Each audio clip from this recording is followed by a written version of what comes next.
राष्ट्रवादी काँग्रेस पक्षातर्फे आयोजित या जनसंवाद कार्यक्रमाच्या निमित्तानं व्यासपीठावर उपस्थित असलेले पुणे जिल्हा राष्ट्रवादी काँग्रेसचे अध्यक्ष माननीय राजेंद्रजी कोरेकर, आपल्या विभागाचे माजी खासदार आणि माढाचे पुण्याचे अध्यक्ष माननीय शिवाजीराव आढळराव पाटील, आंबेगाव शिरूर विधानसभा मतदारसंघाचे राष्ट्रवादी काँग्रेस पक्षाचे अध्यक्ष मानसिंगराव पाचोनकर, स्वप्नीलजी डमडेरे, सुभाषराव मोरमारे, विष्णू काका, सभापती कैलासबुवा, शिवाजीराव डोबळे, मंचरचे उपनगराध्यक्ष लक्ष्मण थोरात, ज्येष्ठ नेते माऊली गावडे, त्याचबरोबर महिला अध्यक्ष शिंदेताई, शिरूरचे अध्यक्ष महिला अध्यक्ष, व्यासपीठावरची सर्वच मंडळी, जिल्हा परिषदचे उपाध्यक्ष, शिरूरचे युवकांचे अध्यक्ष, आमचे जुन्नरमधून असलेले तांबेसाहेब, प्रकाशराव घोलप आपले कार्याध्यक्ष, सचिन भोर, अजय घुले, समोरही अनेक मान्यवर आहेत, जिल्हा परिषद सदस्य आहेत, नगरसेवक आहेत आणि पक्षाचे अनेक पदाधिकारी आहेत. खरं तर आजचा हा कार्यक्रम या पद्धतीने घ्यायचं हे अचानक ठरवण्यात आलं.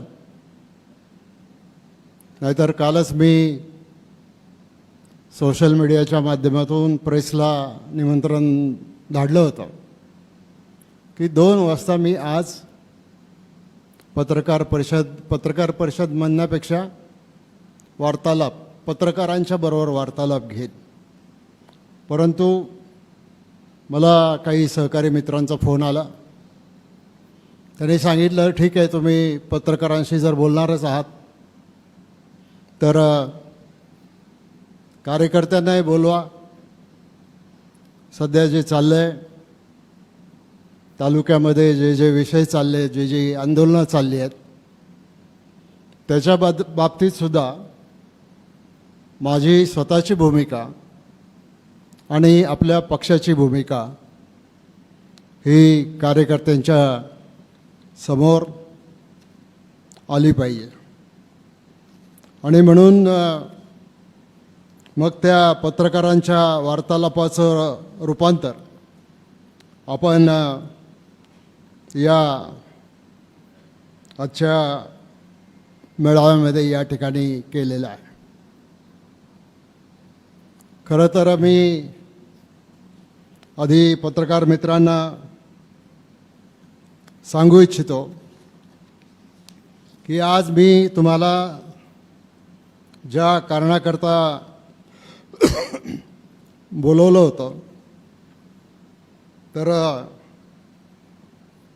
त्या काही नवीन मंजूर झालेल्या कामांच्या संदर्भात मला आपल्याला माहिती द्यायची होती. परंतु मध्यंतरी काही घटना घडल्या आणि मग त्याच्यामध्ये बरंचसं राजकारण, बरंचसं रामायण, बरंचसं महाभारत या तालुक्यामध्ये घडलेलं आहे. संशयाची सुई माझ्याकडं वळवण्यात आलेली आहे आणि अशी संशयाची सुई माझ्याकडे आल्याच्या नंतर मला असं वाटलं की निदान मला माझ्या कार्यकर्त्यांना तरी या संदर्भातली वस्तुस्थिती त्या ठिकाणी सांगितली पाहिजे. आता त्या सगळ्या विषयामध्ये जाण्याच्या आधी माझं गेल्या काही दिवसातलं कॅलेंडर मी तुमच्यासमोर सांगणार आहे. मी 28 जूनला मंचरला होतो, तुम्हाला सगळ्यांना भेटून मुंबईला गेलो. 29 आणि 30 जूनला मी दिल्लीला गेलो होतो.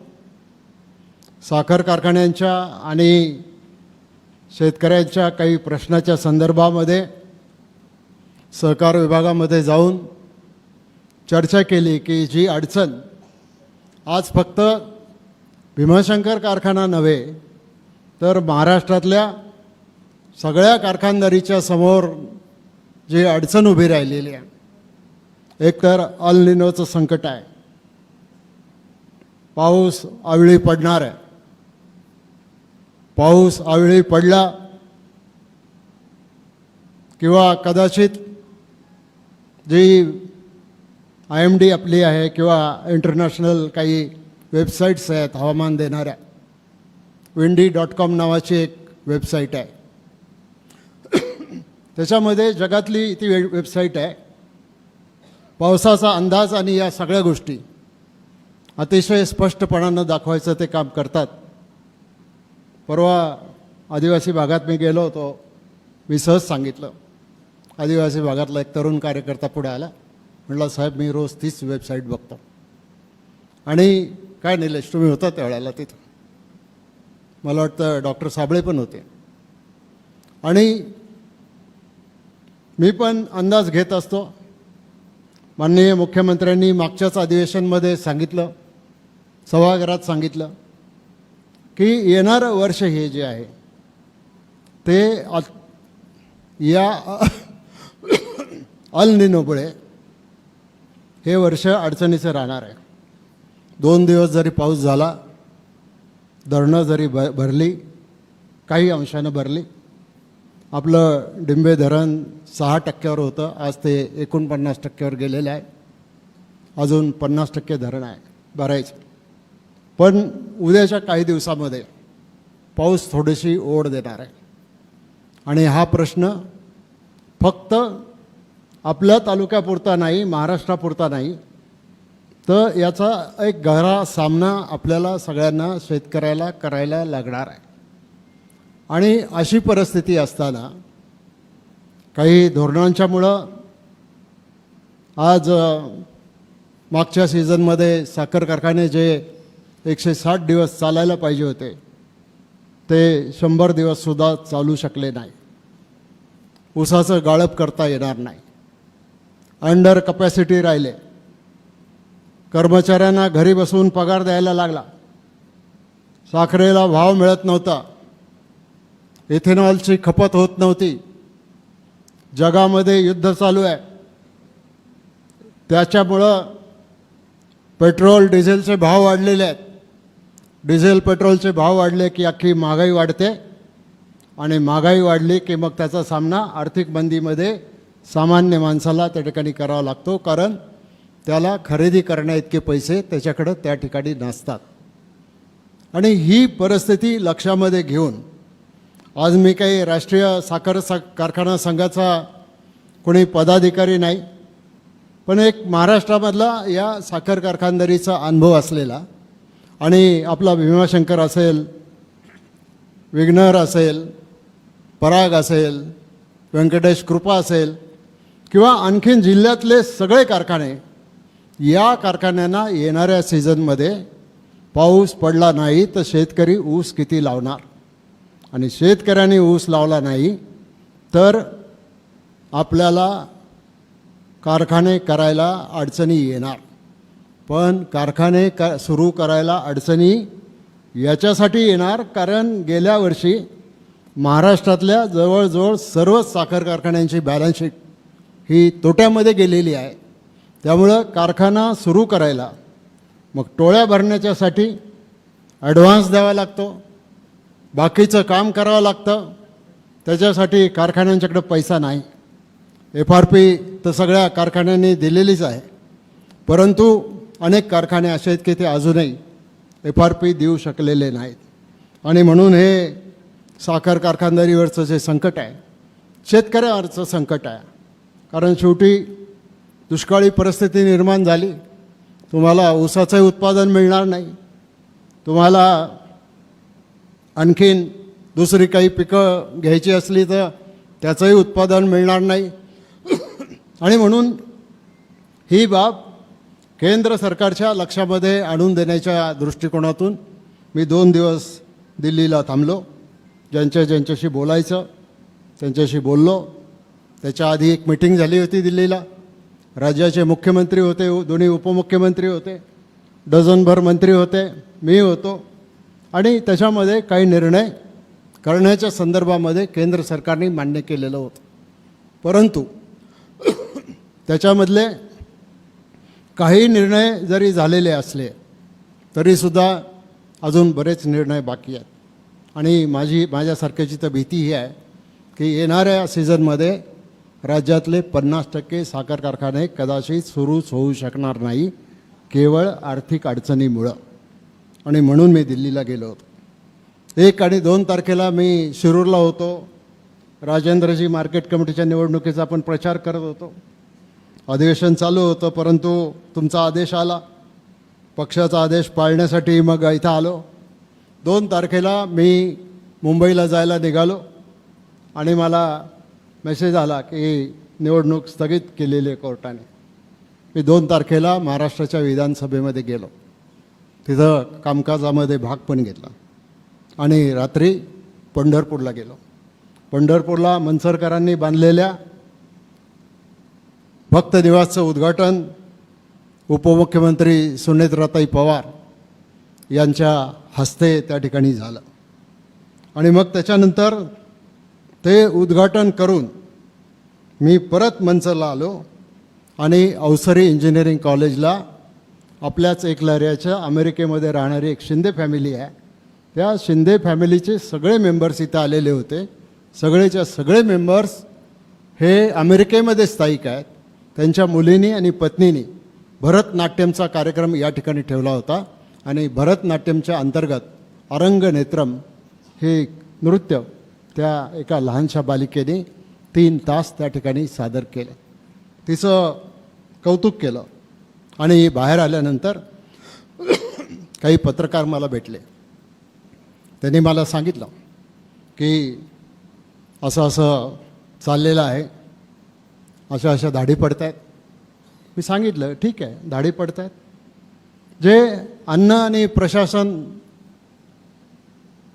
विभागाचं काम आहे ते त्यांनी जरूर करावं. आणि ते करत असताना त्याच्यामध्ये कोणीही दोषी जरी असलं तरी त्याला आम्ही पाठीशी घालणार नाही. ही माझी 5 जुलैची बाईट, TV ला दिलेली बाईट आहे. DK तुम्ही काही प्रश्न विचारले होते, बाकीच्या मित्रांनी काही प्रश्न विचारलेले होते आणि त्याच दिवशी मी माझी भूमिका व्यक्त करून पुण्याला गेलो. 6 तारखेला खंडाळा घाटामध्ये दरड कोसळली होती.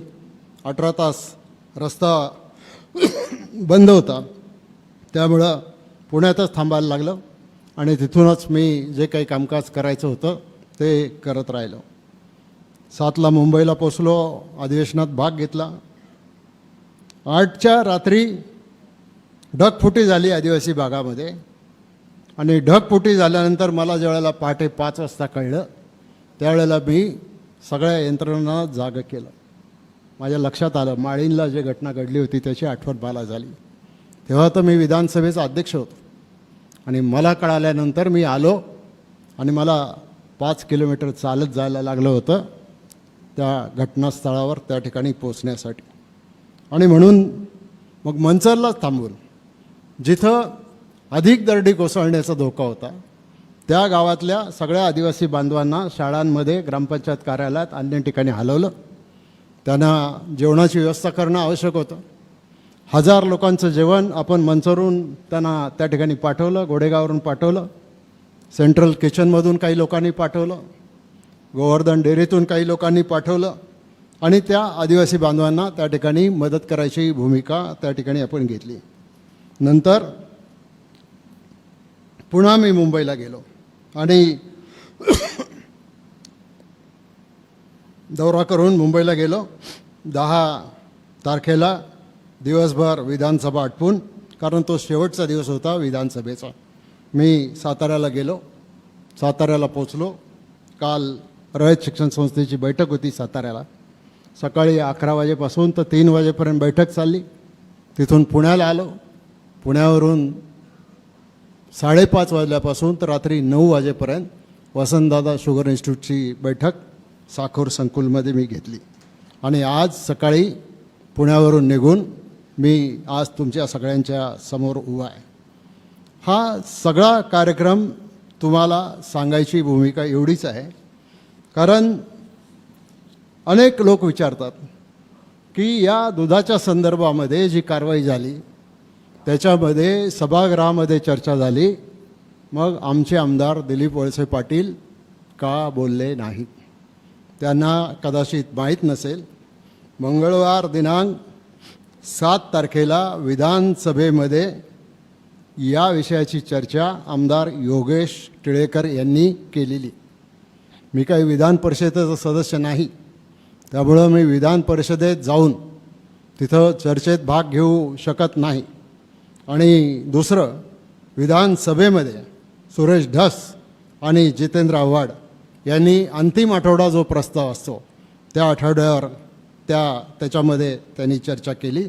आणि त्या दिवशी मी आपल्या आदिवासी भागामध्ये त्या सगळ्या ज्या घटना घडलेल्या आहेत त्याची पाहणी करण्यासाठी मी इथं आलेलो होतो. आणि म्हणून तो दौरा पूर्ण आपण केला. आणि नुसताच दौरा म्हणजे मी पर्यटनासाठी नव्हतो गेलो. मी वर्षा पर्यटनाला काही काही लोक जातात, रील काढतात आणि कैवारी म्हणून त्या ठिकाणी स्वतःला म्हणून घेतात. माझी काही हरकत नाही. पण गेल्या काही दिवसामध्ये मला आज तुम्हाला पत्रकारांना जी माहिती द्यायची होती की आज आदिवासी भागामधली 4 ते 5 ठिकाणं अशी आहेत की ज्याच्यामध्ये माळींची पसारवाडी, पंचाळे खुर्द आणि बेंडारवाडी, आणखीन कुठलं, काळवाडी, या 4 ठिकाणच्या लोकांना दुसऱ्या ठिकाणी स्थलांतरित करण्याची आवश्यकता आहे. बऱ्याच दिवसापासून आमचा तो प्रयत्न चालू होता. जागा ताब्यात आलेल्या आहेत, सरकारने जागा विकत घेतलेल्या आहेत. त्याच्यासाठी सुद्धा आपण पैसे उपलब्ध करून दिले. आता जागा सपाटीकरण करायला काही पैसे पाहिजे होते. ते पैशाचा प्रस्ताव जिल्हाधिकाऱ्यांच्याकडे गेला होता. मी तिथूनच आदिवासी भागामधून जिल्हाधिकाऱ्यांना फोन केला, सांगितलं ही एक मोठी आपत्ती आपल्यावर भविष्यात कदाचित येऊ शकते, आज आपल्याला निर्णय करायला पाहिजे. मी जिल्हाधिकाऱ्यांचे आभार मानेन की त्यांनी दुसऱ्याच दिवशी जवळपास 3 कोटी रुपये, त्याच्यामधले काही कटछट जाऊन 2,98,00,000 रुपये दिले. आणि आज मला सांगायला आनंद याचा आहे की आता या सगळ्या आदिवासी भागामधल्या ज्या दरडपण जिथं धोका आहे, माळींसारखी घटना घडण्याची शक्यता आहे, त्या गावांमधून त्या लोकांना कायमचं स्थलांतरित करण्याचा मार्ग मोकळा झालेला आहे. आता तिथं 300 घरं बांधावी लागणार आहेत आपल्याला. टोटल 300 घरं बांधत असताना साधारणतः एका घराला 4 कोटी रुपये जर म्हटलं, 4 लाख रुपये जर म्हटलं, माफ करा, तर 12 कोटी रुपये त्याच्यासाठी लागणार आहेत. आदिवासी प्रकल्पामधून आपण 1,70,000 रुपये देणार आहोत. 30,000 रुपये मूळ घरमालकाने द्यायचे आहेत आणि उरलेले त्याच्यामध्ये हे 2 लाख रुपये असे जमा झाल्याच्या नंतर 2 लाख रुपये आपल्याला CSRच्या माध्यमातून गोळा करावे लागणार. मानसिंगराव, याचा खर्च येतो टोटल 12 कोटी. 12 कोटीमधल्या 6 कोटी रुपये उभं करण्याची जबाबदारी सरकारच्या माध्यमातून होईल आणि उरलेले 6 कोटी आपल्याला CSRमधून उभं करण्याचं मी आश्वासन दिलेलं आहे आणि ते पुरं करणार.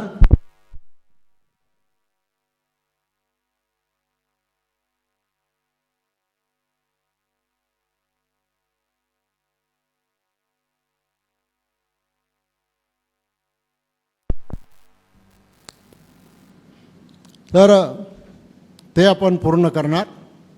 दिवाळी झाल्यानंतर हे सपाटीकरणाचं काम सुरू होईल. PWDच्या अधिकाऱ्यांना टेंडर फ्लोट करायला सांगितलेलं आहे आणि एकदा ते टेंडर फ्लोट झालं, कॉन्ट्रॅक्टर फायनल झाले, पावसाळा संपला की या सगळ्या गावांचं कायमस्वरूपी पुनर्वसनाचं काम त्या ठिकाणी पूर्ण होईल. प्रत्येकाला स्वतंत्र चांगलं घर, टॉयलेट बाथरूमसह हे त्या ठिकाणी जसं आपण माळींचं पुनर्वसन केलं तसं देण्याच्या संदर्भातली ही भूमिका आहे. त्याच्यानंतर आणखीन एक निर्णय झाला. मी खूप वेळेला अभिमानानं सांगितलं, लोकांना ते बरं वाटत नाही, काही लोकांना असते पोटदुखी. मनसरचं आपलं जे अवसरी खुर्दचं जे आपलं गव्हर्नमेंट इंजिनिअरिंग कॉलेज आहे, त्या गव्हर्नमेंट इंजिनिअरिंग कॉलेजला मागच्या काही दिवसामध्ये, म्हणजे या माझ्या या प्रवासाच्या काळात मी सगळ्याच फ्रंटवर फोनवरून लढत असतो, मला मोर्चा काढायची गरज नाही पडत. आणि म्हणून या आपल्या अवसरीच्या इंजिनिअरिंग कॉलेजमध्ये आता master in engineering BE course तर आहेच, आता ME पण कोर्स सुरू झालेला आहे. आणि कुठल्याही IITच्या बरोबर आपल्या अवसरीचं मान उंचावलेली आहे. गेल्या वर्षीचा कट ऑफ मी पाहिला अवसरीचा मार्काचा, तर अवसरीला सुद्धा आता 95% खालच्या विद्यार्थ्यांना प्रवेश मिळत नाही. म्हणजे दर्जा असल्याशिवाय मुलं अवसरीला येणारच नाहीत. आणि म्हणून हा एक नवीन कोर्स आपल्या अवसरीला आपण सुरू केलेला आहे. उद्याच्या येत्या AICTEनी मान्यता दिली, पुणे युनिव्हर्सिटीनी मान्यता दिली, मंत्रालयाने मान्यता दिली, सगळ्यांनी मान्यता दिली. आता फक्त तो अभ्यासक्रम त्या ठिकाणी सुरू करायचं आहे. हीच गोड बातमी मला तुम्हाला पत्रकारांना आज सांगायची होती. त्याच्यासाठी तुम्हाला मी खरं तर निमंत्रित केलं होतं.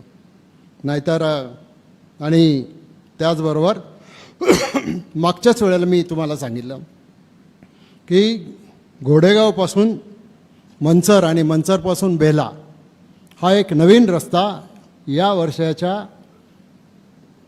त्या सप्लिमेंटरी बजेट पुरवणी अर्थसंकल्पाचा आहे. त्या पुरवणी अर्थसंकल्पामध्ये या रस्त्याला 470 कोटी रुपयाची तरतूद करण्यात आलेली आहे.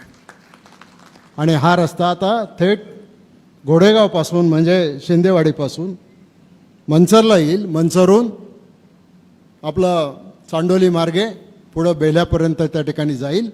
5.5 मीटर रुंदीचा हा रस्ता, 470 कोटी रुपयाचा रस्ता ADB बँकेच्या माध्यमातून राज्य सरकार जे कर्ज घेणार आहे त्याच्यामध्ये राज्यामध्ये जे रस्ते मंजूर झाले त्याच्यामध्ये आपला हा आंबेगावचा रस्ता त्या ठिकाणी मंजूर झालेला आहे. मागच्या वेळेला मी माझ्या पत्रकार मित्रांना सांगितलं, तुम्हाला सगळी डिटेल माहिती दिली की आपलं मंचरचं जे उपजिल्हा रुग्णालय आहे त्याचं आता आपण श्रेणीवर्धन केलं. आणि श्रेणीवर्धन केल्याच्या नंतर आपण 256 जागांना आता राज्य सरकारने म्हणजे पदांना राज्य सरकारने मंजुरी दिलेली आहे. त्याच्यामध्ये 15-20 तर डॉक्टर्स असतील, कदाचित सिव्हिल सर्जनच्या ग्रेडचा एखादा ऑफिसर हा आपल्याला मंचरसाठी या ठिकाणी उपलब्ध होणार आहे. आणि बऱ्याच लोकांना हे सारखं रुग्णालयाबद्दल बोललेलं आवडत नाही. 2005ला आपण स्थापना केली याची, 30 खाटांचं हॉस्पिटल होतं. 2012ला आपण ते 100 खाटांमध्ये रूपांतरित केलं. जुलै 2021ला 200 खाटांच्या श्रेणीवर्धनाला मान्यता दिली. 22मध्ये सामान्य रुग्णालय व निवासस्थानाच्या प्रशासकीय मान्यता मिळाल्या. 23मध्ये डॉक्टरांची निवासस्थानं ही मंजूर झाली. आणि 2026मध्ये आता 259 नवीन पद राज्य सरकारने मंजूर केलेली आहे. आता बाकीच्या सगळ्या गोष्टी मी तुम्हाला या ठिकाणी या बाबतीत सांगत बसत नाही. परंतु जसं मंचरला मंजुरी मिळाली तसंच रांजणीलासुद्धा जी पदं आपल्याला भरतायत, तिथं कामकाज व्यवस्थित पद्धतीने करता येत नव्हतं, तिथल्यासुद्धा या गोष्टीसाठी आपल्याला मंजुरी त्या ठिकाणी मिळालेली आहे. आणि लवकरच त्याच्या संदर्भामध्ये आपण पुढे जाणार आहोत. मला पुन्हा एकदा एवढंच सांगायचं आहे की ज्या दिवशी मी दौरा केला त्या दिवशी साधारणपणाने 9 गावांमध्ये मी त्या ठिकाणी गेलो. सगळ्या यंत्रणांना त्या ठिकाणी सूचना दिल्या. जिथं जिथं रस्ते बंद होते तिथं तिथं खाजगी JCB पाठवून, पोकलँड पाठवून 24 तासाच्या आत नाही पण 12 तासाच्या आतमध्ये ते रस्ते खुलं करण्याचं काम या तालुक्यातल्या प्रशासकीय यंत्रणांनी केलं. आणि त्याच्यामुळं या बाकीच्या ज्या सुविधा आपल्याला पुरवायला पाहिजे होत्या त्या सगळ्या सुविधा आपण त्या ठिकाणी पूर्ण करायचं काम आपण त्या ठिकाणी केलं. परंतु काही लोकांचं काय असतं की ते काही ना काहीतरी त्यांना पाहिजे असतं.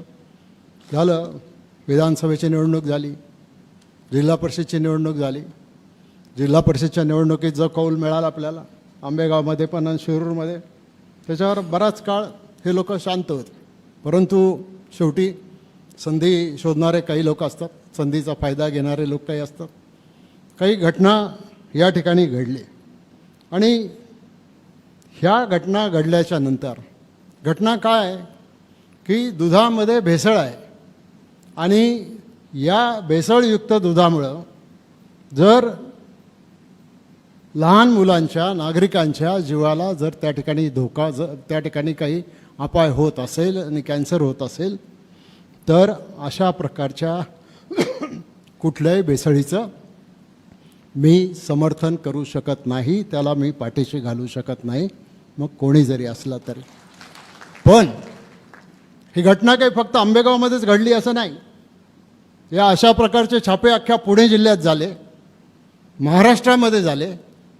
आणि समजा एखादा अधिकारी चांगलं काम करत असेल तर त्याला जाहीरपणानं मी त्याच दिवशी सांगितलं की माझा जवळचा कार्यकर्ता जरी असला तरी त्याला मी पाठीशी घालू शकत नाही. आणि जोपर्यंत मी बोलत नाही तोपर्यंत तुमच्या सगळ्यांच्या मनामध्ये, कार्यकर्त्याच्या मनामध्ये एक संशय कल्लोळ चालू होता, हे खरंच असेल का बा.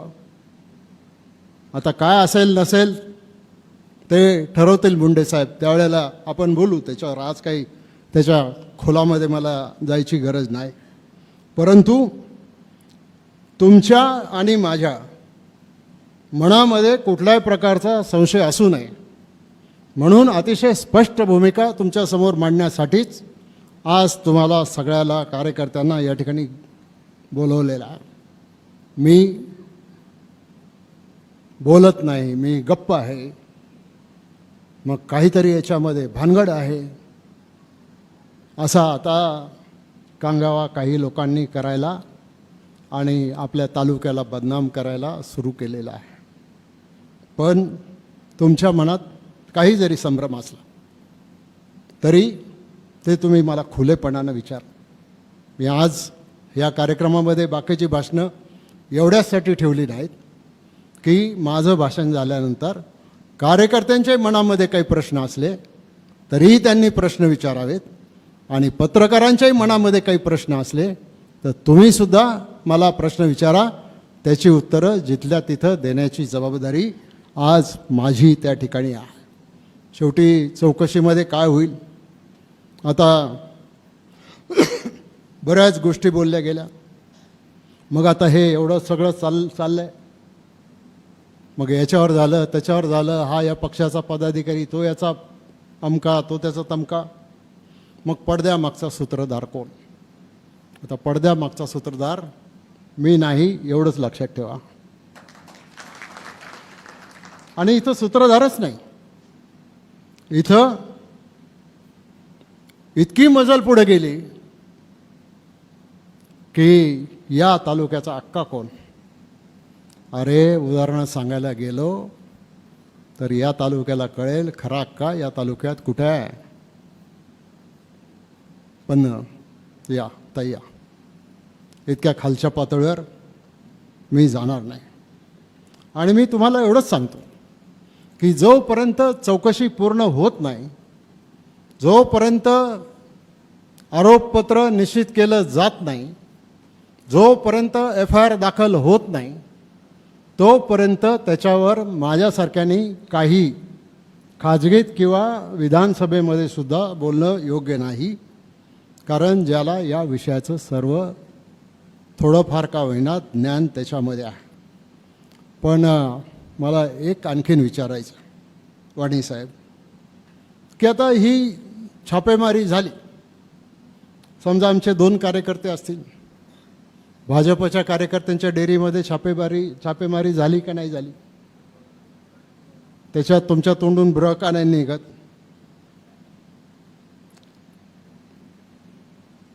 तर काकांच्याबद्दल बरंच बोललं गेलं.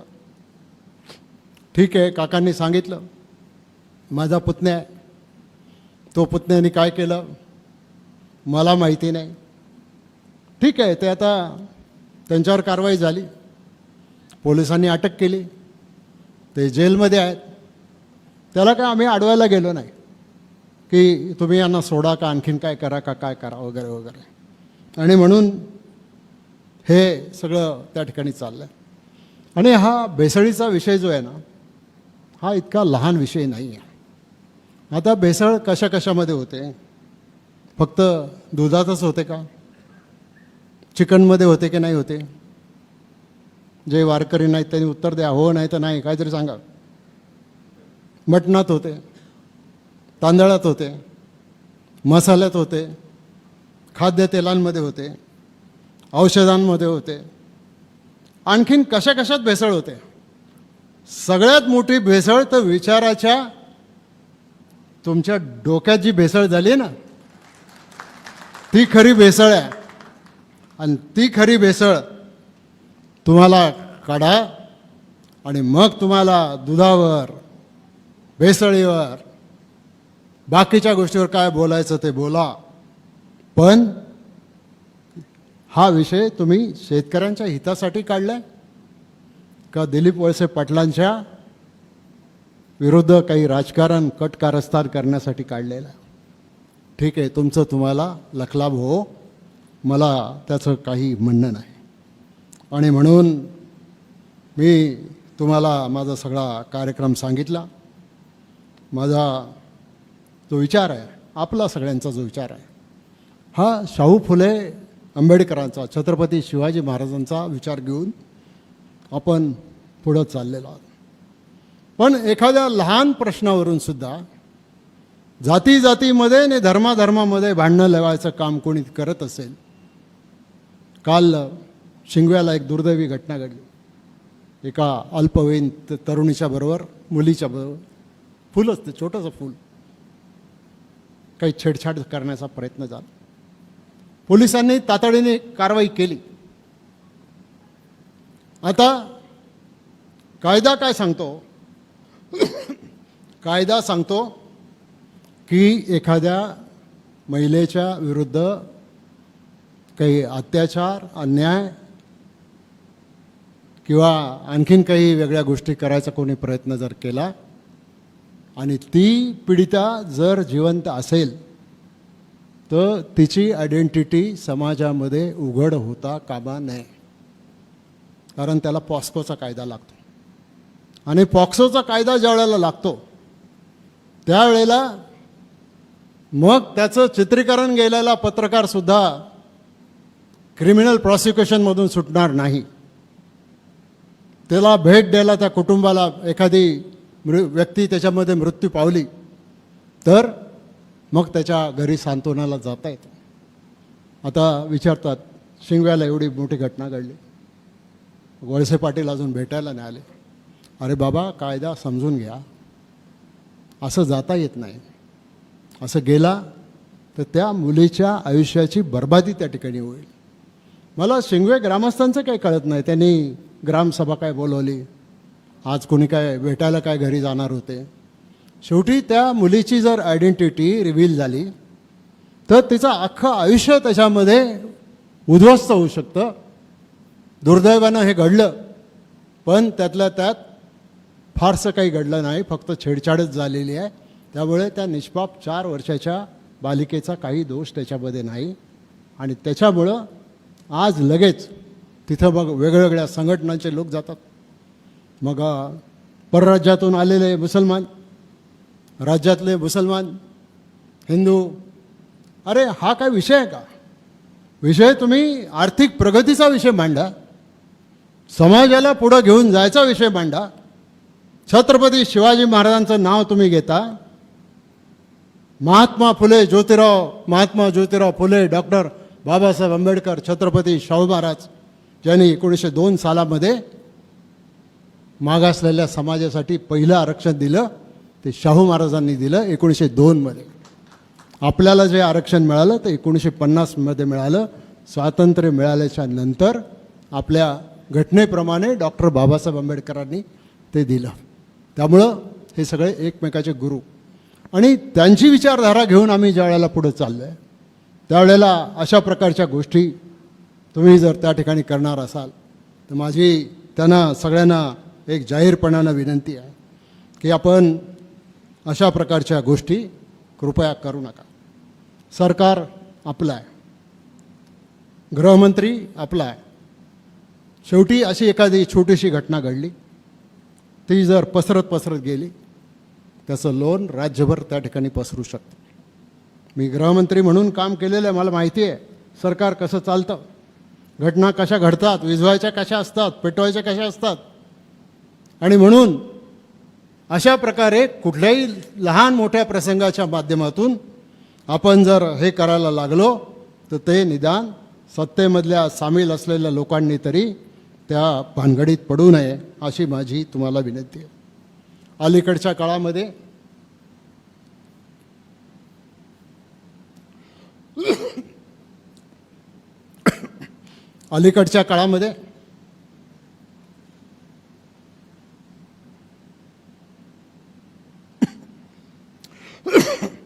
सोशल मीडियाचा मोठा आपण पाणी कोरडा खोकला आहे, काही गैरसमज करून घेऊ नका.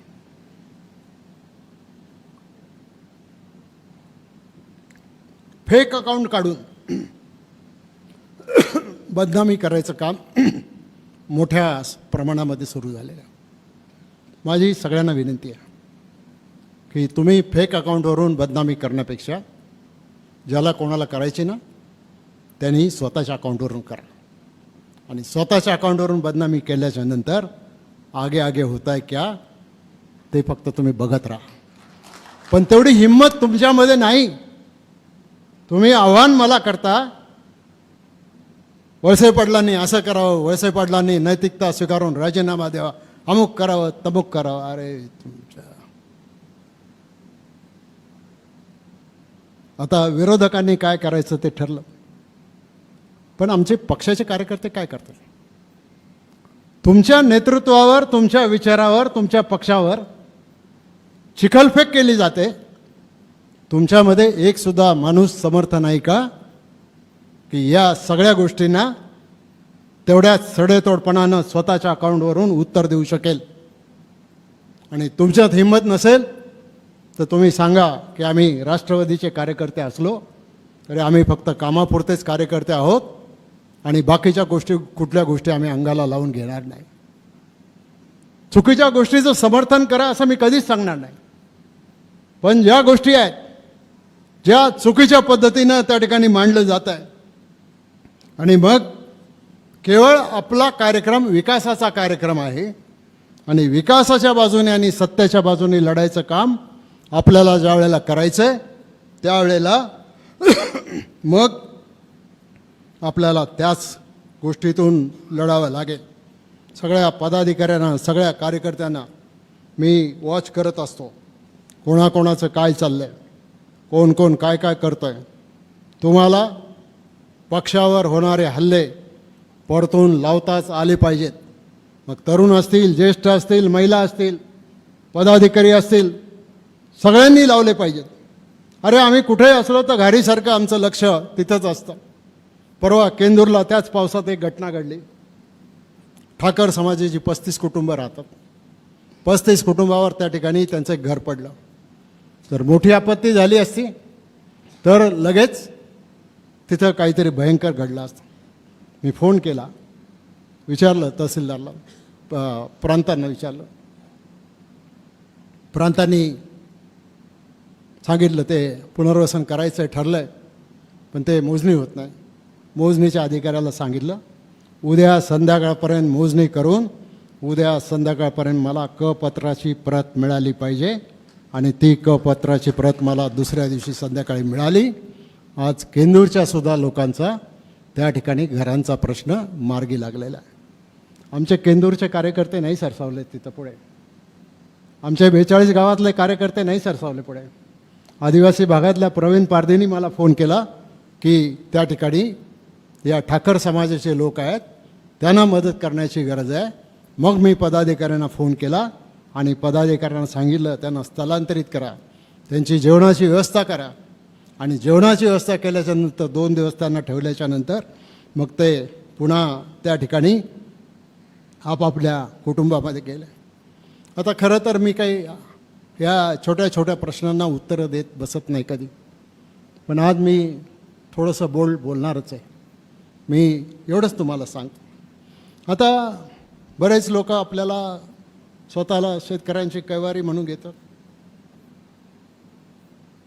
आता शेतकऱ्यांचे रस्ते अडवणारा शेतकऱ्यांचा कैवारी असतो का? काय नागापूरकर? नाही. पतसंस्था होती तुमच्या गावात, आहे का? कुठं गेली? तिचं काय झालं? मला माहिती नाही. तुम्ही जरा माहिती काढून घ्या. म्हटले दिलीप वळसे पाटील कुठल्या कार्यकर्त्यांना शिक्षा नाही करत. बरोबर आहे, मी कधी कधी कार्यकर्त्यांना सांभाळून घेतो, मग ते कुठलंही प्रकरण असो, मुरुम चोरीचा असो नाही तर आणखीन कशाचा असो, पण त्याला शेवटी दंड होतोच ना. झालाच ना, 25 लाख रुपये दंड झाला, दंड भरला. आज परत नाक वर करून बोलायची. खरं तर 75 लाख होता, पण गयावया करून तो झाला. आता हे बसा पाईपलाईन अडवली, सगळं मला माहिती आहे, लोकांनाच माहिती नाही. फक्त थापलिंगच्या देवस्थानचा हिशोब कधी आपल्याला मिळाला? नाही मिळाला. तो द्या आम्हाला. आता आमचे सहकारी समजा काका चुकले असतील किंवा आणखीन दुसरे कोणी काही चुकले असतील, निदान आमचे सहकारी डान्स बार तर चालवणारे नाहीत. त्याला बंदी आहे ना महाराष्ट्रात. आणि मग महाराष्ट्रामध्ये त्याला बंदी असताना आपण जर त्या पनवेलच्या डान्स बारमध्ये तुम्हाला तुमच्या सहकाऱ्यांना त्या ठिकाणी घेऊन जाणार असेल तर मला माहिती नाही, जाऊ दे. आता ते काही एवढा माझ्या दृष्टीने महत्त्वाचा विषय नाही. आणि काही घटना घडल्या त्याच्यावर मी आता जात नाही. आणि म्हणून मी आपल्याला एवढंच सांगतो की आपल्या कोणाच्याही गावामध्ये जर कुठलाही परप्रांतीय आला तर त्या परप्रांतीयाला आपण जमिनी विकायच्या नाही. आपण परप्रांतीयांनी जमिनी खरेदी केल्या म्हणून त्यांना दोष देण्याच्या पेक्षा, विकणारा तर आमचा कोण परप्रांती नाही ना, विकणारा आमचाच आहे. आणि मग तो आमचाच विकणारा ज्या वेळेला तिथं असेल आणि मग त्याच्याबद्दल तुम्ही तक्रार करणार असेल, शिंगव्याच्या घटनेमध्ये ती दुकानची जागा कोणी दिली? ती दुसऱ्या राज्यातला नव्हता, त्यांनी नाही ट्रान्सफर केली, आमच्या शिंगव्याच्याच कोणीतरी जागा त्याला दिली. त्याने आणखी तिथं जमीन पण घेतली. त्याचं धाडस वाढत चाललं. आणि हे फक्त एकाच गावात नाही, हे सगळ्या गावामध्ये घडतं आहे. मेंगडेवाडीमध्ये पण घडतं आहे, बाकीच्या गावामध्ये पण घडतं आहे, सगळ्या गावामध्ये त्या ठिकाणी घडतं आहे. आणि म्हणून ते बाकीचे जे विषय आहेत, भेसळीचं दूध कोण घेतं आहे ते FDAचे लोक ठरवतील, आपल्यासमोर येईल तेव्हा आपण त्याच्यावर बोलू. मध्ये दिल्लीला मीटिंग झाली अमित शाह साहेबांच्या बरोबर कांद्याच्या प्रश्नाबाबत आणि ऊसाच्या प्रश्नाबाबत. अफवा काय पसरवली माहिती आहे? तुमच्या आमदारांना बाहेरच बसवलं, आत पण नाही येऊन दिलं मीटिंगमध्ये. आता मीटिंगमध्ये काय काय घडलं ते लोक सांगतील. आज आरोपी हे वळसे पाटलांचे कार्यकर्ते असेल. माझा एखादा कार्यकर्ता चुकीचं वागला याचा अर्थ त्याच्या त्या कृतीमध्ये मी सहभागी आहे असा अर्थ काढायचं काही कारण नाही. कोणी चुकीचा वागला त्याला कायद्याने जी शिक्षा होणार असेल ते होणारच. आणि त्याच्यासाठी मी कुठल्याही प्रकारची सवलत त्याला द्यायचा नाही आहे. आणि मग तुम्हाला डोंगर बुडवायचं आहे, का आणखीन काय बुडवायचं आहे हे तुमचं तुम्ही ठरवा. आणि म्हणून लोकप्रतिनिधी विधानमंडळात बोलले नाही म्हणून मी जाहीर निषेध करतो. अरे बाबा ठीक आहे, तुमचा निषेध मी स्वीकारतो, पण त्या दिवशी मी आदिवासी भागातल्या लोकांचं जीव वाचवण्यासाठी या भागामध्ये फिरत होतो, त्याच्यामध्ये कृती केली, त्याच्यामध्ये ह्या सगळ्या गोष्टी झाल्या आणि मग तर ते सगळं होय. आता काय काय गोष्टी त्या ठिकाणी सांगतात. आता दुसरा एक विषय आहे. एक दिवशी महाराष्ट्राच्या मंडळामध्ये एक विषय चर्चेला आला. मुंबईमध्ये जी हाफकिन इन्स्टिट्यूट जी आहे ही 100 वर्षापूर्वीची इन्स्टिट्यूट आहे. तिला एक मोठा वारसा आहे आणि 100 वर्षापूर्वीच्या इन्स्टिट्यूटला खाजगीकरणाचा प्रस्ताव आहे का काय अशा प्रकारची त्या विषयावरची चर्चा होती. मी मेडिकल एज्युकेशनचा मंत्री असताना ही इन्स्टिट्यूट त्याचा प्रमुख मी होतो. मला त्या इन्स्टिट्यूटमधलं आतलं बाहेरचं सगळं माहीत. आज नागरिकांचे जीव वाचवण्यासाठी त्या ठिकाणी त्या इन्स्टिट्यूटमध्ये संशोधन केलं जातं, लसी तयार केल्या जातात. जशी पुण्याची सिरम आहे ही खाजगी आहे, पण हाफकिन ही राज्य सरकारच्या मालकीची जुनी इन्स्टिट्यूट आहे. तिची परळमध्ये 80 एकर जमीन आहे. आता ही 80 एकर जमीन जर इकडं तिकडं कुठं जाऊ नये तर मी सभागृहात आणायचे उपस्थित होतो. मी फक्त मंत्री महोदयांना एवढंच विचारलं की मंत्री महोदय, या संदर्भामध्ये तुम्ही एक कमिटी नेमली होती डॉक्टर माशेलकरांच्या अध्यक्षतेखाली. आता मंत्री तर आमचेच आहेत, राष्ट्रवादीचे झिरवाळ साहेब. त्यांना म्हटलं त्या माशेलकर समितीचा अहवाल तुम्ही सभागृहात ठेवणार की नाही. मंत्री महोदय म्हटले, गोल गोल गोल गोल उत्तर द्यायला लागले. मी म्हटलं मंत्री महोदय तसं नको, मला 2च शब्दात उत्तर द्या, होय किंवा नाही. मंत्र्यांनी सांगितलं होय, आम्ही ठेवणार अहवाल. आता तो अहवाल आला की पुढं त्याच्यामधून काय व्हायचं ते होईल. पण आज त्याच्यानंतर घटना घडली त्यावेळेला काल सभागृहामध्ये जाहीर केलं की आता आम्ही त्याच्यामध्ये सरकारनेच पैसे द्यायचा निर्णय घेतलेला आहे वगैरे वगैरे. मग आज संवाद का जनसंवाद का घेतला, बिबट्याच्या वेळेला का नाही घेतला. अरे बिबट्याच्या वेळेला आम्ही जे काम केलं ते आम्हीच केलं. तातडीने जिल्हाधिकाऱ्यांच्याकडून 12 कोटी रुपये मंजूर करून दिले, पिंजरे घेऊन दिले, लोकांचं जीवन सुरक्षित करायचा प्रयत्न केला. आणि मग तुम्ही आंदोलन केलं. घटना शिरूर तालुक्यात झालेली होती, मग आंदोलन आंबेगाव तालुक्यामध्ये का. आणि कायदा तुम्हाला जर माहीत नसेल तर समजून घ्या की राष्ट्रीय महामार्ग 10 मिनिटापेक्षा जास्त काळ तुम्हाला अडवता येत नाही. कायद्याने तो गुन्हा आहे. आणि जर असा कोणी अडवला, कारण याही बाजूला रांग लागली त्याही बाजूला रांग लागली, ॲम्ब्युलन्स असतात, पेशंट असतात, डायबिटीसवाले लोक असतात, त्यांना त्रास होतो. आणि मग 10-10 किलोमीटर लाईनी लागल्या तरी तुमचं आंदोलन चाललं आहे. आणि मग रात्रीच्या वेळेला येऊन तुम्ही गुपचूप ते आंदोलन त्या ठिकाणी मग सोडून दिलं, तर त्या आंदोलनामध्ये वळसे पाटील का सहभागी झाले. अरे मी सत्तारूढ पक्षाचा माणूस आहे, मी पक्षाचा एक जबाबदार कार्यकर्ता आहे, मी राष्ट्रीय कार्यकारिणीचा सदस्य आहे, मी पक्षाच्या कोर कमिटीचा मेंबर आहे, निर्णय घेणाऱ्यांपैकी आम्ही आहोत. सरकारमध्ये मुख्यमंत्र्यांना आर्थिक सल्ला देणारी जी कमिटी आहे मित्रा नावाची, त्या कमिटीचा मी उपाध्यक्ष आहे. कर्जमाफीचा प्रस्ताव तिथूनच पुढे गेला, मग तो कॅबिनेटमध्ये गेला आणि मग तो त्या ठिकाणी लागू झाला. त्याच्यामध्ये काही त्रुटी असतील तर त्या त्रुटीसुद्धा दुरुस्त करण्याचं काम माननीय मुख्यमंत्री महोदयांनी त्या ठिकाणी केलेलं आहे. आणि म्हणून या सगळ्या गोष्टी तुम्हाला सांगितल्या. आणि एक लक्षात ठेवा की हा विषय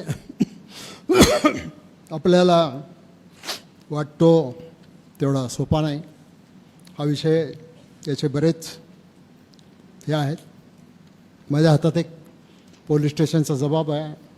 सुदर्शन पाटील उपविभागीय अधिकारी खेड विभाग कोणीतरी दिलेला आहे की हा माझा पुतण्याच नाही, तो वेगळाच राहतो, त्याचं घरच वेगळं आहे वगैरे वगैरे. विष्णू काका, तुमचा पुतण्या आहे तिथं तुमच्या शेजारी राहतो, तुम्हाला तो माझा पुतण्या नाही असं म्हणायचं काही कारण तुमचं आहे म्हणायचं. माझा पुतण्या तो काय करतो त्याच्याशी मी सहमत नाही. हा जबाब आहे तुमचा. कुठल्या केसमध्ये?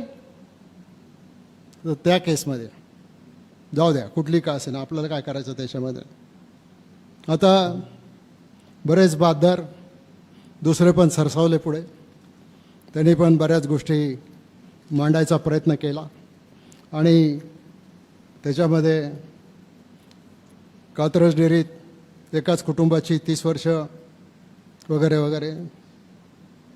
काही माणसं जे अक्का अक्का म्हणतात, त्यांनी मला एक सांगावं की या तालुक्यामधल्या आदिवासींच्या संपादन केलेल्या जमिनी पुनर्वसनासाठी घेऊन करोडो रुपये कमवणारे अक्का या तालुक्यात कोण आहेत?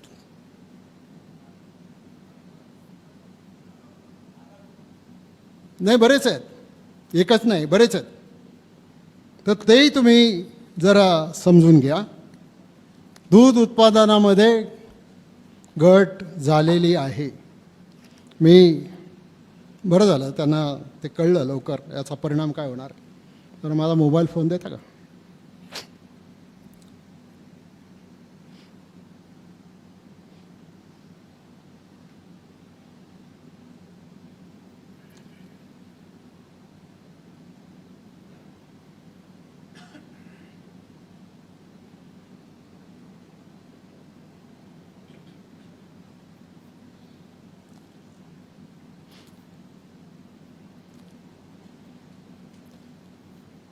हे FDAचं डिपार्टमेंट आहे ना,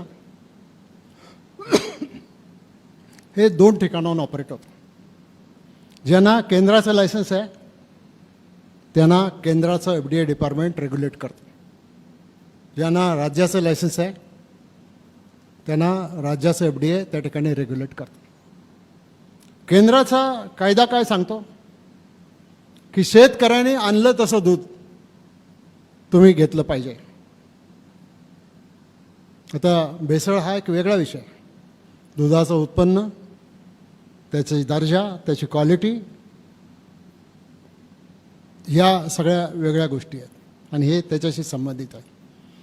तर केंद्राचा कायदा असं सांगतो, शेतकऱ्यांनी घेतलेलं दूध किंवा सप्लायर्सनी घेतलेलं दूध जसं असेल तसं तुम्ही स्वीकारलं पाहिजे. पण बाहेर मार्केटमध्ये पाठवताना ते दूध तुम्हाला तसंच्या तसं पाठवता येणार नाही. तुम्हाला ते त्याच दर्जाचं पाठवावं लागेल. ही प्रोसेसिंग कंपन्यांवरची जबाबदारी आहे. आणि प्रोसेसिंग कंपन्यांवरची ही जबाबदारी याच्यासाठी आहे की भेसळयुक्त किंवा कमी प्रतीचं दूध नागरिकांना दिलं जाऊ नये. आणि म्हणून त्यांनी आता काय केलं आहे माहिती आहे? आता बदल केला इथल्या कायद्यात. आता FDA डिपार्टमेंटने आपल्या महाराष्ट्राच्या असं सांगितलं की आता कुठल्याही डेअऱ्यांनी जे दूध कलेक्शनवाले आहेत त्यांनी फॅट 3.2 आणि SNF 8.3 याच्या खाली दूध खरेदी करायचं नाही. स्वप्नीलजी, तुम्ही सांगा, शेतकरी या दर्जाचं दूध घालू शकतो का? आदिवासी भागातला दूध उत्पादक शेतकरी या दर्जाचं दूध घालू शकतो का?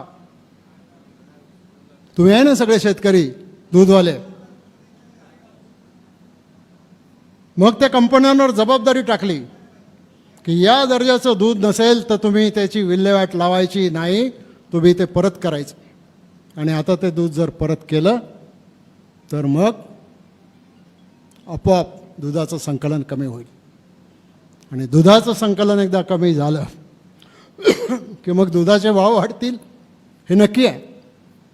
पण दुधाचं संकलन करण्याच्यासाठी ज्या अटी आणि शर्ती केंद्र सरकारने घातलेल्या आहेत आणि राज्य सरकारने घातलेल्या आहेत त्याच्यामध्ये बदल करण्याचं काम गेल्या आठवड्याभरामध्ये जे झालं आणि त्याच्यामुळं आता तुम्ही सभागृहामध्ये उपस्थित असलेले सगळे लोक आणि हा कार्यक्रम आपण लाईव्ह केलेला आहे, ऐकत असलेले सगळे लोक, त्यांनी हे लक्षामध्ये घ्यावं, याचा दूरगामी परिणाम या दुधाच्या धंद्यावर काय होणार. आमची तर भूमिका हीच आहे की तुम्हाला शेतकऱ्यांना 4 पैसे मिळाले पाहिजेत आणि म्हणून त्याच्यामधून या धंद्याला पहिल्यापासून आपण प्रोत्साहन दिलं. मामासाहेब मोळांच्यापासून आत्तापर्यंत अजितदादांच्यापर्यंत सगळ्या महाराष्ट्रातल्या शेतकऱ्यांना, मग शेतीसाठीची वीज असेल किंवा कर्जमाफी असेल किंवा आणखीन कुठल्या गोष्टी असतील, अरे बाकीच्या गोष्टीच्या बाबत तुम्ही नका काही कॉमेंट तुमच्या देऊ, पण तुमच्या सरकारने 2 लाखापर्यंतचं शेतकऱ्यांचं कर्ज सरसकट माफ केलं. याचा आनंद व्यक्त करणारी तरी तुमची पोस्ट येऊ द्या ना त्याच्यामध्ये. ते सुद्धा जर आमचे कार्यकर्ते काम करणार नसतील तर मग नक्की आपण कुठल्या मार्गाने जायचं हे आता तुम्हीच मला सांगा. याच्यापेक्षा मी जास्त काही बोलत नाही. याच्यानंतर कार्यकर्त्यांचे काही प्रश्न असतील, पत्रकारांचे काही प्रश्न असतील, इथंच बसून तुम्ही विचारा, मी इथंच उत्तरं देतो.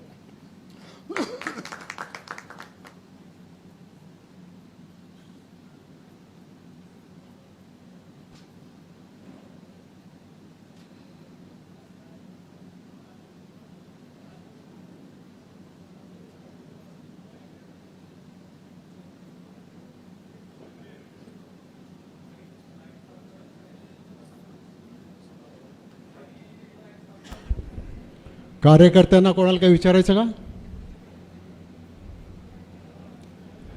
हां विचारा, माईक घ्या. राहू द्या आता, चल संपेल 10 मिनिटात. आता जनरेटर राहू दे, चला लवकर.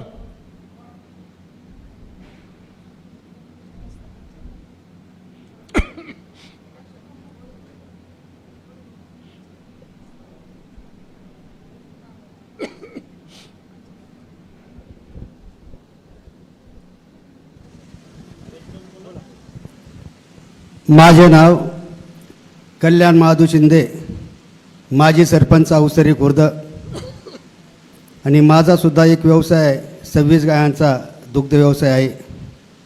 या ठिकाणी आपणा सर्वांचे नेते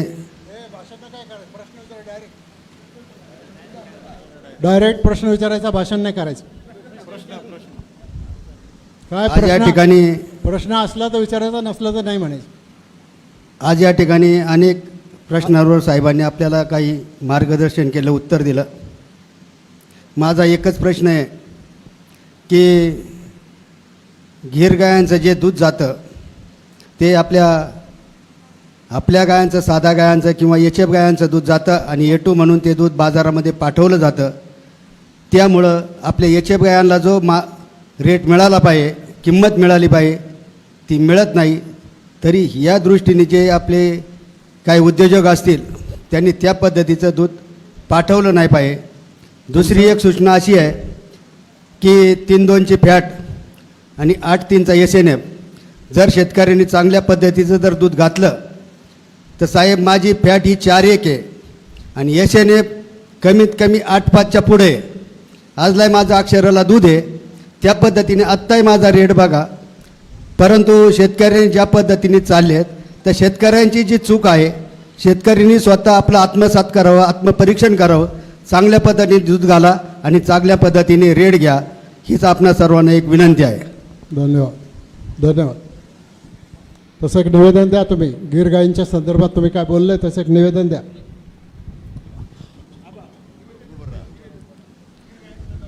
मी संजय पोळे. मी ते आंदोलन थोडंसं पाहिलं, जाऊ द्या. त्याच्यामध्ये फक्त काय हा प्रश्न आंदोलनाबद्दल मला बोलायचं नाही. काकांना प्रश्न आहे, आंदोलनाबद्दल बोलायचं नाही. नाही फक्त हे बेसळी त्याच्यात एक 4-5 चेहरे सेटलमेंट वाले आहेत. चला नेक्स्ट. तर काका काही फोन वगैरे आला का? संजय बसा. नाही ते प्रश्न नाही विचारायचे, रिलेव्हंट प्रश्न विचारायचे फक्त. साहेब 8-3 आणि 3-2 अनेक जनावरांची क्वालिटी अशी लागत नाही. माझं हे दूध आहे. अनेक जनावरांमध्ये ना 3-2 आणि 8-3 SMF बसत नाही. आता जर दूध स्वीकारणार नाही तर शेतकऱ्याने हे दूध काय करायचं? कारण अनेक जनावरं 25% जनावरांची अशीच परिस्थिती आहे की त्यांची क्वालिटी दुधाची ती बसत नाही.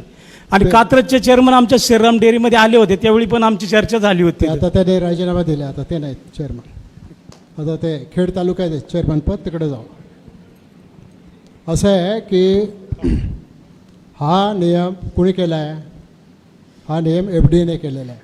अन्न आणि औषध प्रशासन विभाग त्यांनी केलेला हा नवीन नियम आहे गेल्या 8 दिवसातला. त्याचा परिणाम जो व्हायचा तो होणारच आहे.